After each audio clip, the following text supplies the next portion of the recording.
मैं सभी माननीय सांसदों ने 2024 के रण से पहले बीजेपी ने महिला आरक्षण बिल के रूप में बड़ा चुनावी दांव चला है। पार्टी आगामी लोकसभा चुनाव में इसका फायदा भी उठाना चाहेगी। वहीं बीजेपी अपने वोट बैंक को मजबूत करने के लिए एक और तगड़ा दांव चलने की फिराक में है। अंग्रेजी अखबार इंडियन एक्सप्रेस की माने तो केंद्र सरकार एससी आरक्षण के कोटे में भी कोटा लागू करने पर विचार कर रही है। खबर के मुताबिक इससे जुड़ा प्रस्ताव केंद्र सरकार की टेबल पर है और कई प्रमुख मंत्रालय इस योजना पर चर्चा कर रहे हैं। इस प्रस्ताव के तहत एससी कैटेगरी की कुछ जातियों को उसी आरक्षण सीमा में अलग से आरक्षण देने की व्यवस्था की जा सकती है। अगर एससी कोटे के अंदर कोटा लागू किया जाता है तो सरकार को इससे पहले संविधान के अनुच्छेद 341 में संशोधन करना पड़ सकता है। अब सियासी गलियारों में अटकलों का बाजार गर्म है कि आखिर ऐसा करने से केंद्र की सत्ताधारी बीजेपी को क्या फायदा होगा। दरअसल अगले साल लोकसभा चुनाव है। बीजेपी की नजर दलित समाज के उस वर्ग के वोट पर है जो परंपरागत रूप से गैर बीजेपी रहे हैं और सबसे कम आरक्षण के लाभुक रहे हैं। ऐसे में बीजेपी ऐसी वर्ग की उन सभी जातियों को अपने पाले में लाना चाहती है जो आरक्षण व्यवस्था का लाभ उठाने में अभी तक पिछड़े हुए हैं। यूपी और बिहार में लोकसभा की 120 सीटें हैं। दोनों राज्यों में भी दलित वोटर अच्छी संख्या में हैं। ऐसे में ये दोनों राज्यों में दलित वोटों के गणित को समझना बेहद जरूरी हो जाता है। यूपी से समझें पूरा गणित।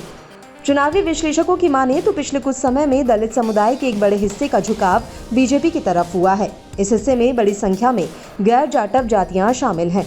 जाटव समुदाय परंपरागत रूप से मायावती की बहुजन समाज पार्टी का वोट बैंक रहा है, जबकि गैर जाटव जातियों के वोट परिस्थितियों और चुनावी समीकरणों के अनुसार बढ़ते रहे हैं। यूपी में करीब 22% दलित आबादी है। इसमें सबसे बड़ा हिस्सा जाटवों का है। दलित जातियों में जाटवों की आबादी 54% है। मायावती इसी बिरादरी से ताल्लुक रखती हैं, जिसके कारण जाटवों का झुकाव बसपा की तरफ है। वहीं गैर जाटवों में पासी, धोबी, खोरी, खटिक, धानुक आदि जातियां आती हैं, जिनकी हिस्सेदारी 46% है। गैर जाटव वोटर्स पर नजर। बसपा की स्थापना के समय से ही जाटवों और गैर जाटवों का झुकाव बसपा की तरफ रहा, लेकिन जब से बीजेपी ने मायावती पर यह आरोप लगाना शुरू किया कि उनके राज में सिर्फ जाटवों को लाभ मिला है, तब से गैर जाटवों का झुकाव भगवा दल की तरफ होने लगा है। बीजेपी के हिंदुत्व कार्ड ने भी इसमें सेंधमारी की है। CSDS की रिपोर्ट के मुताबिक 2017 के यूपी विधानसभा चुनाव में मायावती को करीब 86% जाटव वोट मिले थे, जबकि 9% जाटव वोट बीजेपी को मिले थे। 3% जाटव वोट सपा को भी मिले। वहीं गैर जाटव वोटों की बात करें तो 2017 में बीजेपी को 31% गैर जाटव वोट मिले थे।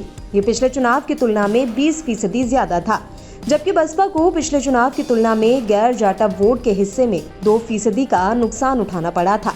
इससे साफ है कि गैर जाटव वोटर्स में बीजेपी ने बड़ी सेंधमारी की है।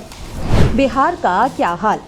बिहार के दलित वोट बैंक पर भी बीजेपी ने अपना दबदबा बढ़ाया है। राज्य की 40 सुरक्षित विधानसभा सीटों में से 11 पर बीजेपी ने जीत दर्ज की। 2015 की तुलना में बीजेपी की ये ताकत दोगुनी हुई है। राज्य में अनुसूचित जाति की आबादी करीब 16% है।